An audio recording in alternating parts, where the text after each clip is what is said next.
Ito Mahikaville, kung saan nakatira ang pinakamagagaling na wizards and witches. Bawat angkan, may kanya-kanyang galing at espesyalidad.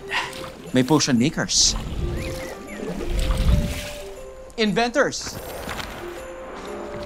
at spellcasters. Payapa kaming namumuhay rito sa Mahikaville. Pwera na lang tuwing naririnig namin ang alulong ng isang aso mula sa kagubatan.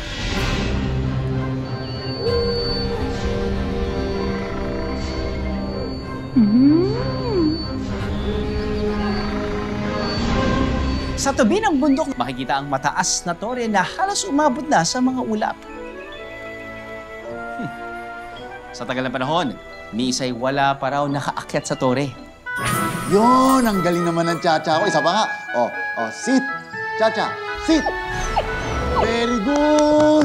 Ang galing-galing naman talaga na itong Chacha na to. Napakahusay. Ang higanting si Bruce mismo ang nagtayo ng tore para sa aso niyang si Chacha. Ginawa niya ito para protektahan ang pinakamamahal niyang alaga at para may makalaro siya sa taas. Kahit natatakot na ang villager sa higante, ang totoo'y harmless naman ito. Madalas lang itong gumala sa kagubatan kung saan wala naman nakatira.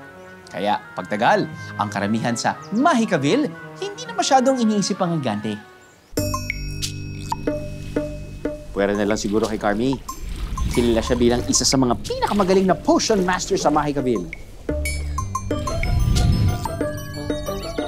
At kilala rin siya bilang desperado na maakyat ang tore ng higante. Pag nauli ko yung asong yan, papainumin ko ng potion ko. Ang problema ko lang, kung paano ko makakakit na napakataas na tore nang hindi napapansin ng higante. Uy, Carmi, gusto mo bang makita itong invention ko? Baka makatulong ito sa pag-akit mo sa tore. Pag pinindot mo ito, nilalabas ng tali na may hook sa dulo. Tapos, pwede mo nang ilayin ang sarili mo pa itaas. Kaya lang, parang mas kailangan pa yan ng mas mahabang tali. Salamat na lang. Okay.